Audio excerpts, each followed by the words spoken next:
Aga selge mehed, lähme tegelikult enne veel kui Premium Liiga juurde ja selle tabeli juurde konkreetsemalt, lähme ikkagi selle laupäevase palju elevust tekitanud Nõmme Unitedi ja Leegioni U15 mängu juurde, mis on oma skandaalsusega ületanud ikkagi uudiskünnisega suurtes meediamajades ja oleks veider, kui me seda ei puudutaks, seda enam, et toimetaja abiga oleme me siin natuke nagu taustatööd ka teinud ja nagu ma ütlesin, mina isegi võtsin aega ja vaatasin üle selle täispikkuses mängu, et aru saada, mis seal siis tegelikult juhtus ja et võib-olla mõni, kes veel täna arvab, et see on mingi selline, juba võiks ära unustada, siin on rohkem kui 48 tundi möödas, eks ju, et 48 ei ole veel, aga siis tegelikult mõeldes kas või selle peale, et nii Delfi kui Postimees on hetkel pannud nende artiklite kommentaariumi kinni, siis minu meelest on see märgilise tähendusega, see tähendab seda, et see mäng, see skandaal, seal nii-öelda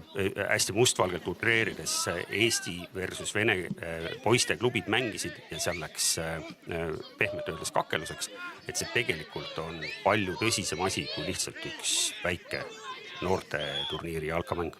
Ja eks meile on ju ka saadetud siin kirju erinevaid seoses selle mänguga ja on Kalevile siin saadetud ja proovisin tegelikult täna ühendust saada ka Mihkel Uibolehega, aga Mihkel Uiboleht saatis mulle sõnum, et on hetkel puhkusel, et aru saada, kuidas siis liit sellele asjale reageerib. Aga Toomas, võib-olla siis alusta sellest, mis sa seal nägid ja mis sa seal kuulsid ja võta kõigepealt see enda poolt võib-olla nii-öelda kokku, mis see video sulle näitas. Ja, ühesõnaga, tegelikult alustades tagantpoolt ettepoole tulles selle mängu juures on nagu kõige konkreetsemalt on võimalik välja tuua probleemid on kaks asja. Üks on see, et selle mängu kohtunik oli absoluutselt selleks mänguks või üleüldse kohtunikud oleks ette valmistamata. See oli mingi noor 18-aastane noormees ja kes viitsib ja läheb vaatab seda mänguvideot, seal on näha esimestes sekundites peale, et see vend ei ole valmis. Tal füüsiliselt käed värisevad, ta ei suuda ühtegi vilet anda õigel ajal, ta on nagu liinist lahti algusest peale.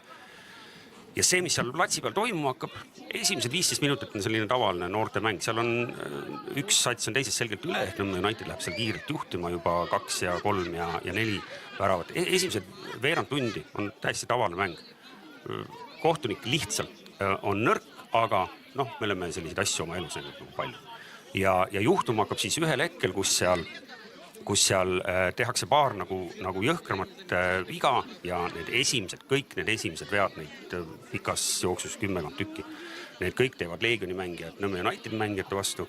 Päris lõpus, et olla lõpunaus, on ka seal olukordi, kus Nõmme United mängijad lähevad juba esimesena reageerima siis nii-öelda viga tegema. Aga see kõik on tegelikult reaktsioon sellele pikale protsessile, mis seal on mängu jooksul toimunud. Ehk et kohtunik ei kontrolli mängu mitte sekunditki, mis tähendab seda, et tribüün hakkab reageerima kohtunike otsustele, kuna Leegion jääb kohe kaotusseisu, siis tundub Leegioni lastevanematele, et neile tehakse liiga ja et need Leegioni poisid peaksid ka natuke rohkem kukkuma, sest tundub, et nagu Nõmme United poisid kukuvad ilma põhjuseta ja nii edasi. Teate küll, kuidas see nagu lumepall nagu kerima läheb.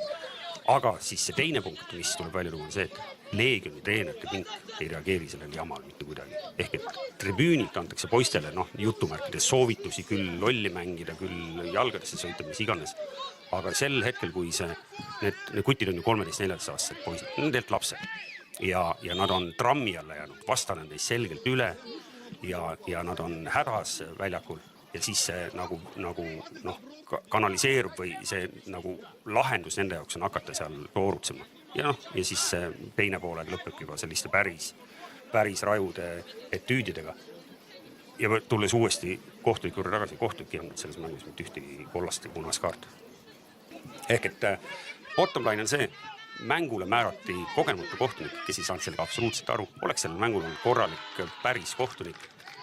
Me ei räägiks ilmselt sellest, kuigi üks Nõmme Unitedi esindajatest ütles, et arvestades seda ajalugu, mis on Leegionil ja Nõmme Unitedil olnud, mõlemad on sellised tublid noortekasvatajad olnud läbi aastate, mis tähendab, et neil on noorteklassides olnud tihti selliseid sportlikus mõttes väga teravaid vastasseisi, mis on aeg-ajalt ka platsi peal läinud selliseks väga rajuks, et siis võib-olla oleks võinud seda eeldada, ma ei tea, võib-olla Jalkaliit arvas, et Nõmme United versus Leegion U15, et see tulebki nii ühepoolne mäng, nagu ta nüüd oli.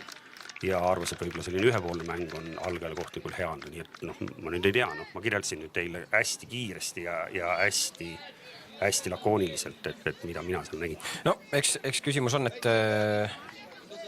kõigepealt see, et mis maani või kuidas see kohtunik üldse, millise ettevalmistusega see kohtunik oli selles mõttes mänguks, et kui palju ta oli käinud koolitustel, kui palju ta oli, ma ei tea, enne mänge vilistanud. 18-aastane oli. Ja nii edasi.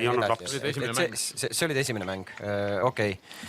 Kas seal vaadati, ma ei tea, liidu poolt enne seda peale sellele nii, et okei, et mängivad Nõmme United ja Leegion. Nõmme United oli eelmisel hooajal liigas seal keskmik on ja Leegion tõusis alt üles, et kas see mäng võiks olla selline ühepoolne ja esimeseks mänguks siis nii-öelda sellele kohtunikule sobilik.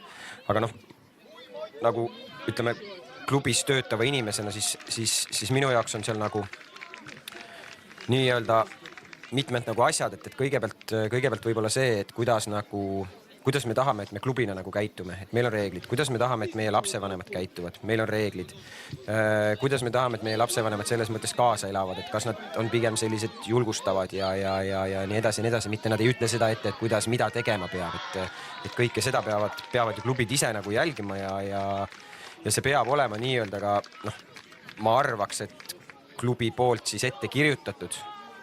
Nii, aga kuidas see seda kirjutab? Ei, oota, ma lähen edasi, et tavaliselt ju ma arvan, et Nõmme Unitedis on nii, ma ei tea, kuidas Leegionis on, aga ma arvan, et Tarmo, Nõmme United lapsevanemana, ma arvan, et klubi saadab välja seda, millised on ootused lapsevanematele, kui lapsevanemad elavad kaasa väljaku kõrval.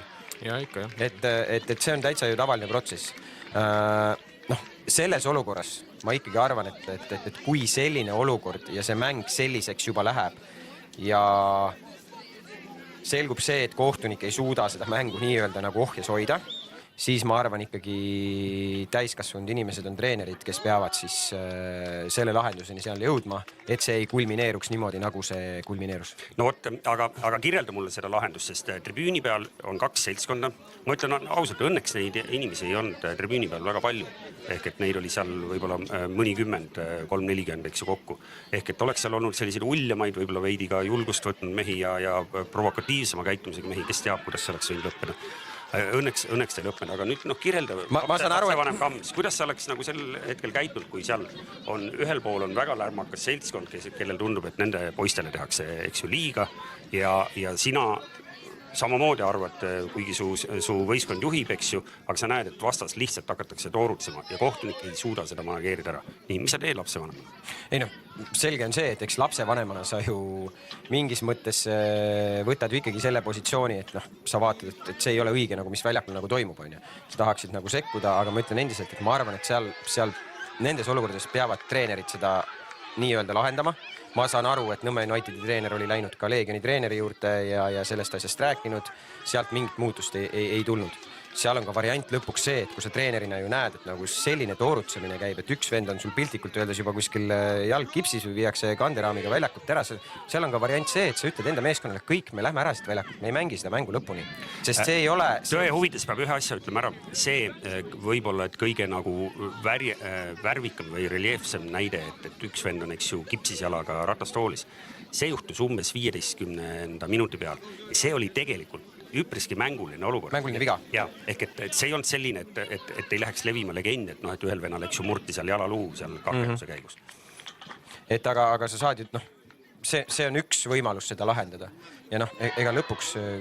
Mind huvitas see nii palju, et mina, kes ma ju teelt päris ajakirjanik ei ole, mina proovisin täna helistada ja 3 või 4 korda valisin numbri, proovisin helistada Igor Karmatjukile, kes on siis selle Leegioni satsi peatreener, et küsida käest, et kuidas tema sellest asjast nagu aru sai. Sest mind huvitas, lisaks sellele küsimusele, mind huvitaski see, et ma oleks tahtnud küsida, et kuule, aga miks sa ei teinud midagi, kui sina nägid, et asi läheb käest ära. Aga kahjuks härrasmehel on telefon väljas ja ilmselt ma ei ole ainuke, kes on proovinud teda kätte saada, nii et see mees ennast natuke hoiab praegu vist tahaplaani. Ma just meelega helistasin Aivar Tiidusele, kellel on siis väga palju staaži treenerina ja noorte treenerina. Palju õnne, tal on täna sünnipäev. Palju õnne, Aivar. Et tahtsin uurida, et nagu, kas on ka varem on sellist, ma oma ajast nagu ei mäleta sellist situatsioone nagu. Ja minu meelest nagu, see on nagu laiem teema tegelikult, et just seda respekti nagu on nagu palju vähemaks jäänud.